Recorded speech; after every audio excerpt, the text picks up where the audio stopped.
What's up, guys? This is my favorite go-to glowy skin routine.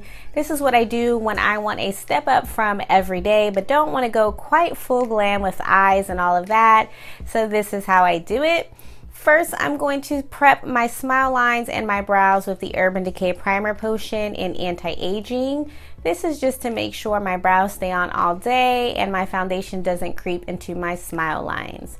For brows, I'm using the Anastasia Dipbrow and Benefit Kabrow. That is in deep brown. Mine's old and crusty, so I'm taking a bit of rosehip oil in the cap, and I'm going to saturate my angled brush here and then dip that back into the pot, and then I will go ahead and use that for the front portion of my brow. I'm just doing this to get all of the Dipbrow out since mine is dried out. It's very old.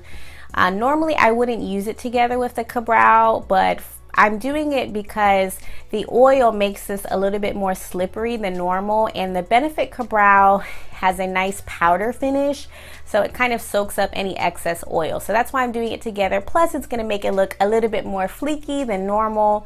I'm using the Dipbrow just to outline and then filling in the front portion of my brows. I'm using hair-like strokes for the front portion. Then I'm going to go ahead and soften that up with a spoolie. And then I'm going to go in with the Benefit Kabrow with the brush that it comes with, and I'm going to concentrate that on the outer tail of my brow. So I hope this is helpful. I do have a complete brow routine if you guys want to check that out for more in-depth information. But that is basically the brows for today.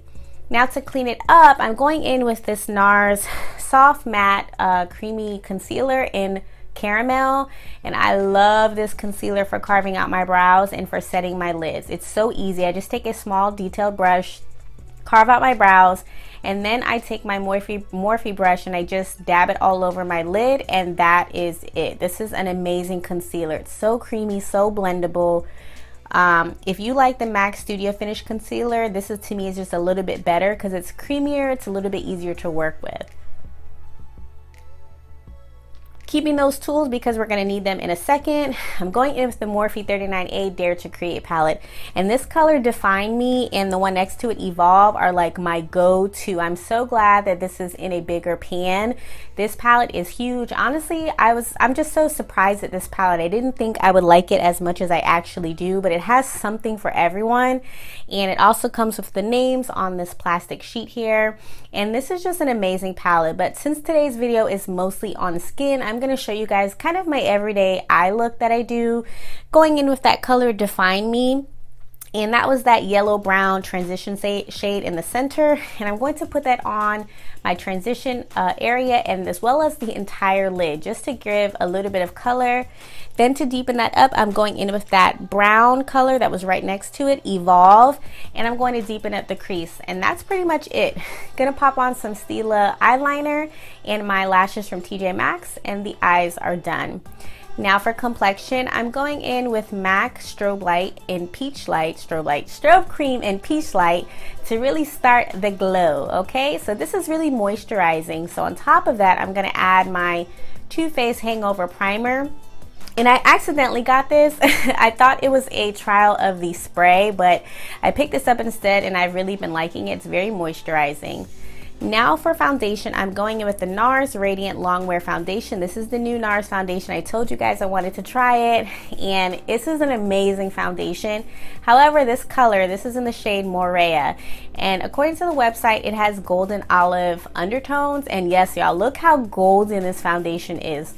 Shout out to NARS for coming out with a ton of shades in their foundation. Like, the range is bananas. So I'm not quite sure how I feel about this shade for me, only because I don't think I'm the shade Up Tahoe, and I don't think I'm the shade after this one. So I don't know, the undertones are a little bit off, but you'll guys see it really does come together by the end of the video. I tend to mess up my brows a little bit when applying my foundation, so that's where I'm going to go back in with those tools that I had set aside just to spruce up my brows. See, guys, how it's a little bit more yellow, but it does work out. Hang in there with me, but if you have any suggestions, let me know. I might keep playing with the shade, but overall, I love this foundation. Look at that matte finish, but it still has a glow. Like, look at my skin. It is beautiful. Covers everything that is needed, but yet leaves a radiant finish. Going in with the Collab concealer. This is in the color Mocha. This is exclusive to Sally Beauty. Shout out to all the content creators on YouTube that collabed with Sally Beauty to create this brand collab. This is an excellent concealer. It is full coverage. It's a nice formula. It dries down matte, but it's not very drying, so I really like it. And I love the wand on this. It's like the ColourPop wand, but it's like long and skinny. And I'm topping on L'Oreal Pro Glow in Crème Café. You guys know I love this combination together. It brightens up the look a little bit more, and it leaves a nice finish. Now I'm going in with my Lancome Teint Idole Stick Foundation in the color 510 Suede C. And I'm going to go ahead and add this just to give some dimension to my face here. And I'm going to chisel out that contour area as well as the perimeter of my face.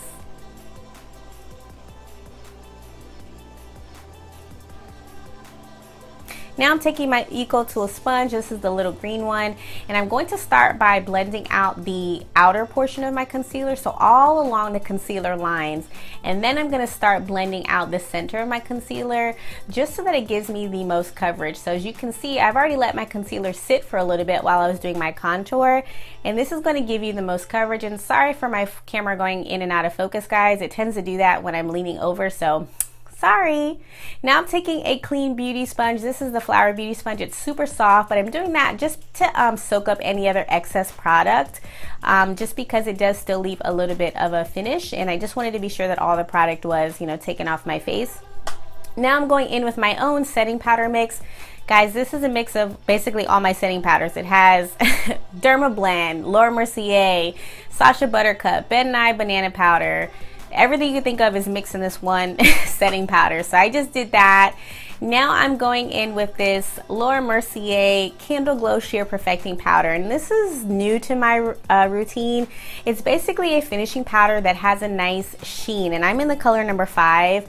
But I don't know how I feel about it, because you guys know with baked products, sometimes it gets that film on the top of it where you have to kind of scrape it off. Well, this is only my second time using it, and it already has this crazy film. So I don't know if I feel like going through all this work just to use it. So it may go back, but I do like the finish of it. Going in with my Sephora Micro Smooth in Deep Ebony. You guys know this is a staple in my routine. Just look how it brings the whole look together. It definitely bronzes up my face. It just brings everything together, and I love the formula of this. This is way better than the MAC Mineralized Skin Finishes in my opinion. Taking MAC Spring Sheen Blush, and you guys know I love this shimmer tone blush just because it's very sheer, gives you a flush of color, but it also creates that gold sheen. Now to give me a little bit more color, I'm taking Tau Blush from the Juvia's Place Saharan Volume 2 blush palette, and it's very pigmented, so you only need a little bit, but I love that color Tau. It's like this corally pinky color. It's very pretty for my complexion. And now I'm going to do the waterline or lower lash line with that color Evolve. And then I'm going to be going in with my MAC Extended Play Giga Black Lash. Look how thin that that mascara wand is. It's perfect for lower lashes. Now I'm taking the Nikkie Tutorial / Ofra Everglow highlighter, and this is my favorite highlighter of all time. I have a whole video on this, swatching all the colors, and if you don't like all 3 of these colors, you can get them individually. They do sell them individually, but mixed all together, it creates the most perfect wet look glow I have ever seen in my entire life. It is absolutely beautiful. Ofra has the best highlighter formulation in my humble opinion, so check it out. Now I'm going to take that center color. I think this is Glow Goals, or I can't remember the name of it, but I'm just taking that center color and I'm going to pop that on my inner corner. Lining my lips with MAC Cork Lip Liner, and then filling my lips with Anastasia Beverly Hills Ashton, or no, this is Amber Lip Gloss. And because it's a sticky formula, to make it a little bit more wet, I'm going in with Fenty Gloss Bomb. Y'all, voiceovers are a hot mess. And gonna set my oh my gosh, set my face with the Morphe Continuous Setting Spray. And as you can see, guys, I don't think the foundation looks too bad now. What do you guys think? This is the final look. I hope this was helpful. Go ahead and check out some of my other videos if you haven't already. And until next time, guys, see ya.